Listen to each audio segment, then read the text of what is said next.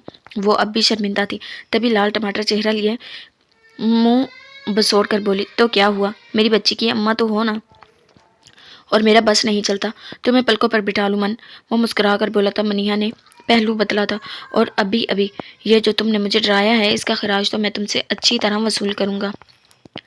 اب کی بار منیہا گڑبڑائی تھی کیونکہ مہینے ہو گئے تھے اس شخص کی محبت میں شدت اور وفادگی بڑھتی ہی جا رہی تھی۔ اب تو منیہا اس کی شدتوں پر بخلانے لگی تھی، کجا کہ اسے برداشت کرنا۔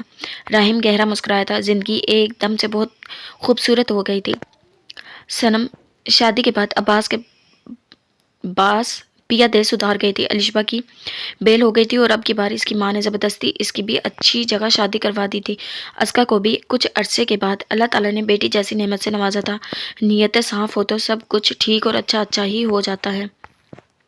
5 سال بعد وہ سب لاؤنج میں بیٹھے کہکے لگا رہے تھے۔ آج پھر وہ 16 سال بعد ری یونین کے طور پر مری کے اسی گھر میں آئے تھے جہاں آج سے چند سال قبل آئے تھے۔ مرتضیٰ کا شہزادہ کلب معیز رحیم کی پرنسس الاف کے ساتھ کھیلنے میں مصروف تھا۔ دونوں اس ڈول کے ساتھ کھیل رہے تھے جو الاف ہر وقت اپنے ساتھ رکھتی تھی۔ ڈھیر ساری باتوں کے بعد اب انہوں نے رات کو کافی لیٹ محفل برخاست کی تھی۔ سب اپنے اپنے کمروں میں آئے تھے۔ مناہل کپڑے چینج کر کے آئی تو مرتضیٰ اپنی آفت کے ساتھ بیڈ پر بیٹھا ہوا تھا۔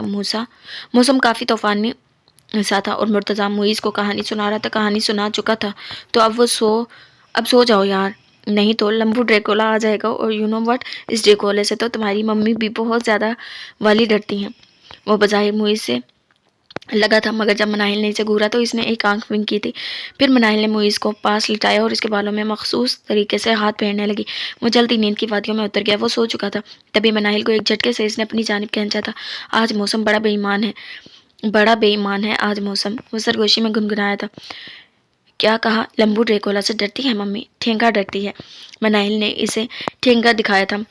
ہاں، ایک مرتبہ قریب تو آنے دو، ممی کے پہلے کی طرح نہ ہوش اڑائے تو بات کرنا آزمائش شرط ہے، وہ اسے اپنے مضبوط حصار میں قید کرتا گمبھیر لہجے میں بولا تھا۔ مناہل کے سچ مچ میں ہوش اڑے تھے۔ الاف زوروں کی طرح رو رہی تھی۔ ارے کیا ہوا بابا کی جان کو اب؟ رحیم نے اسے پچکارتے پوچھا۔ بابا، معیز نے میری ڈول گندی کر دی، آئی ہیٹ ہم، وہ منہ بسوڑ کر بولی تھی۔ رحیم نے اسے کسی طرح بہلا کر سلایا۔ ہر وقت ماں کی طرح روتی رہتی ہے، روندو کہیں کی۔ رحیم نے الاف کے بالوں میں ہاتھ پھیرتے منیہا کو بھی چھیڑنا ضروری سمجھا تھا۔ آپ کی غلط فہمی ہے کہ اس کی ممی روندو ہے، وہ تو رلانے والوں میں سے ہے، جیسے اس کے ڈیڈی کو 2 ماہ پل پل رلایا تھا، وہ اٹلا کر بولی، اور رحیم نے کلائی سے تھام کر اسے اپنی جانب کھینچا تھا۔ بالکل درست، مگر پھر الاف کا ڈیڈی ان 2 ماہ کے پل پل کا خراج بھی تو وصول کرتا رہا ہے الاف کی ممی سے، وہ بھی کون سا کم تھا، اسے اپنی مضبوط پناہوں میں لیا تھا۔ رحیم پلیز تنگ مت کریں، وہ سرگوشی میں بولی تھی۔ موسم تو تنگ کرنے والا ہی ہے، وہ اس کے بالوں کی لٹ اس کے کان کے پیچھے اڑوس کر بولا تھا۔ منیہا نے جھنجھلا کر اس کے سینے میں منہ چھپایا تھا۔ چاند بادلوں کی اوٹ میں چھپا تھا، زندگی یہیں کہیں پاس کھڑی مسکرا رہی تھی۔ ختم شد۔ جی تو جناب، یہ تھا ہمارا ناول حب انیت، جس کی آج لاسٹ ایپیسوڈ تھی۔ امید کرتی ہوں آپ کو پسند آیا ہوگا۔ اگر آپ کو ہمارے ناولز، ہماری ویڈیوز پسند آتی ہیں تو اپنا ریویو ضرور شیئر کیا کریں۔ ملتے ہیں ایک نیو ناول کے ساتھ۔ اللہ حافظ۔